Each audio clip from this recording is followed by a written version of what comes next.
Баршаңызға қайырлы күн, мені арнама қош келдіңіздер. Бүгін біз жұмсақ пирожки пісіретін боламыз. Ол үшін маған жылы су, қант, тұз, ашытқы, сұйық май және жұмыртқа қажет. Барлығын жақсылап араластырып, електен өткізілген ұнмен қамыр илейтін боламыз.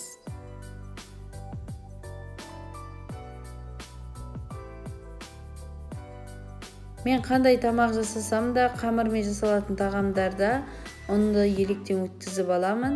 Електен өткізілген ұн өте жақсы болып піседі.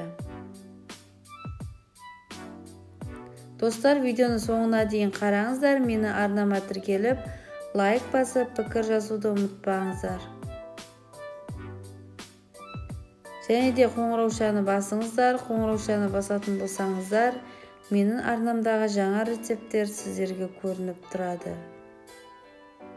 Қамырды осылайша жұмсақ етіп, иін қандырып, илеп, басқа ыдысқа салып қоятын боламыз және бетін жауып қойып, жылы жерге қоямыз.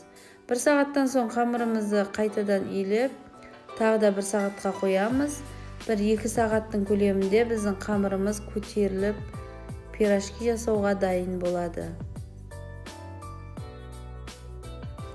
Мінекей достар, біздің қамырымыз көтеріліп дайын болды. Енді қолымызды аздап сұйық майлап аламыз да, кішкене бірдей бөліктерге бөліп 10 минутқа бетін жауып қоямыз.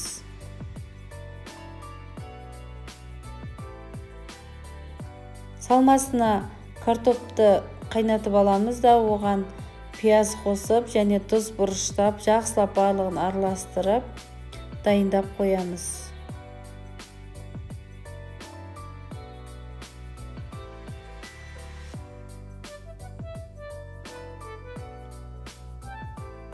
Біздің қамырымыз өте жұмсақ, әдемі болып көтерілген, және де қолдарыңызды сұйық майламасаңыздар да қолға жабыспайтын күйде тұр.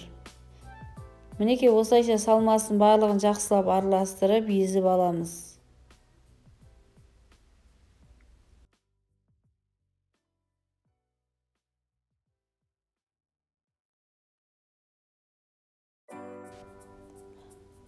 Он минуттан кейін біз пирожки жасауды бастаймыз. Осылай қолдың көмегімен жайып аламыз да, одан соң осылай екі жағын жабыстырып, жайлап жасай береміз. Барлық пирожкиді бірдей көлемде жасасаңыздар, өте әдемі болып шығады.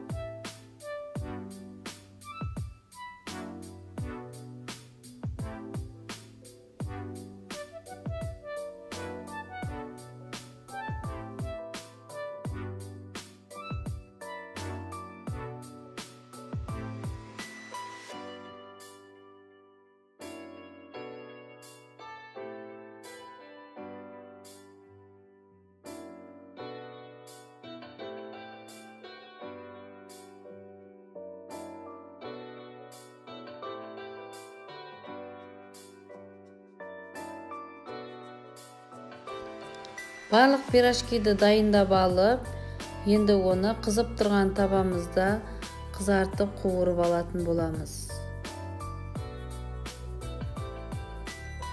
Мінекей достар, біздің пирожкиіміз дайын болды.